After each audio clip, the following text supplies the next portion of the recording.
సకల ప్రాణకోటికి జీవనాధారము అన్నం. అన్నం పరబ్రహ్మ స్వరూపం. అయితే ఈ రూపంలో ఉన్న అమ్మవారికి దగ్గర రస పాత్ర అనేది ఒకటి ఉంటుంది. అమ్మవారి దగ్గర అక్షయ పాత్ర ఒకటి, రసపాత్ర ఒకటి, శమలకమణి ఒకటి, వీటిలో కొన్ని దివ్యమైన పాత్రలు కొన్ని ఉంటాయి మనులు అవి.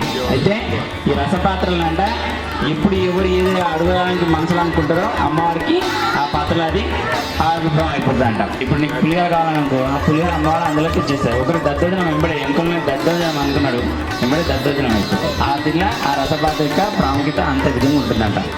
అయితే అక్షయ పాత్రల ఆ విధంగా ఉండదు. పాంచాలి ఏదైతే అనుకుంటుందో అది మాత్రమే ఆ రోజుకి అది వస్తుంది. ఇంకా ఆ రోజుకి ఇంకా తప్పు మళ్ళీ ఒకసారి కడిగి బోర్లు చేసిందంటే మళ్ళీ అది ఆ రోజుకి అది పని చేయదు. కానీ ఇది అట్లా కాదు. 24 గంటలు 365 days ఎవరు వచ్చేది అడిగినా అమ్మవారు కాదు లేదు అనకుండా పెడుతుండేది అన్నపూర్ణాదేవి అంట.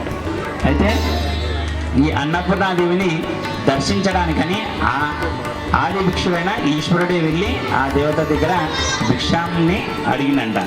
ఎందుకు అతనికి లేక కాదు, అమ్మవారి దగ్గర వెళ్ళి అడిగితే తాను తన పాత్రలు వేసుకున్న దానికి ఏదైతే ఉంటుందో అది సమస్త జీవకోటికి అందరికీ అందుతుందని చెప్పి అన్న ఆలోచనతోటి వెళ్ళి అడుగుతాడు. అలా అడిగి ఆ యొక్క అమ్మవారి యొక్క ఏదైతే అన్నపూర్ణాదేవి ఇచ్చిన ప్రసాదం ఏదైతే ఉంటుందో ఈరోజు ఇంట్లో ఎవరు ఏదో ఆకలితో వచ్చినా కానీ వారికి కడుపు నిండా అన్నం పెట్టే సమృద్ధిని మన ఇంట్లో అమ్మవారు కలగజేస్తుందంట. అయితే ఈరోజు అమ్మవారికి ఇష్టమైతే ఏమేంటిది? దద్దోజనం.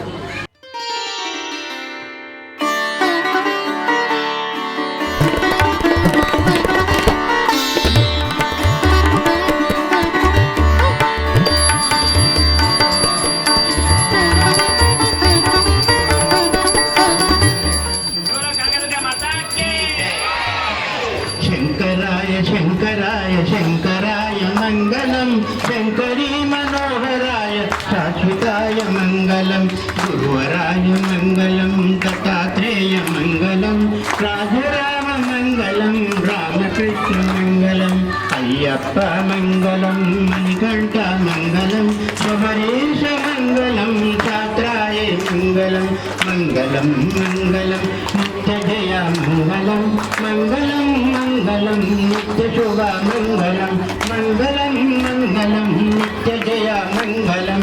జై బోలో అన్నపూర్ణ మాతాకి. హారతి తీసుకొని అందరూ ఒకసారి హారతికి దండం పెట్టుకోండమ్మా.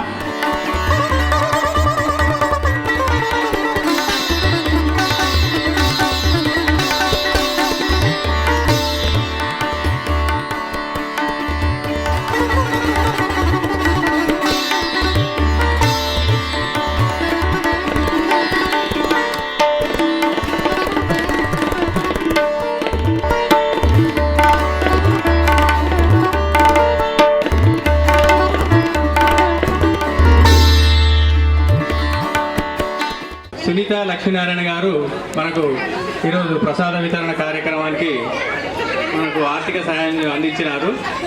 వారికి వారి కుటుంబ సభ్యులకు అమ్మవారి ఆశీస్సులు ఎల్లవేళలా ఉండాలని కోరుకుంటున్నాము. సో మనం వారికి సంబంధించిన రసీదుని తీసుకోవాల్సిందిగా కోరుతున్నాం.